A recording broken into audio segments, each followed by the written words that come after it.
ကိုမိမကိုချိန်သေးခဲ့တယ်ဟလားမသိအာသာဒီစန်းစန်းနဲ့မြောက်ကလေးကြည့်နေရတယ်ခင်ဗျာ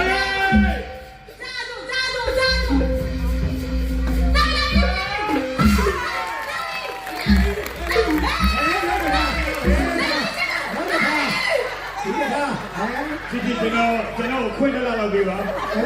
ကျွန်တော်စိတ်ကမ်းမှာတော့ပြီဒီနောက်ကျိုးကြည့်အောင်မယ်ဒီနောက်ကျိုးကြည့်တဲ့ပတ်စံတော့ရမယ်ဆိုတော့တကယ်မသိရဘူးဟာ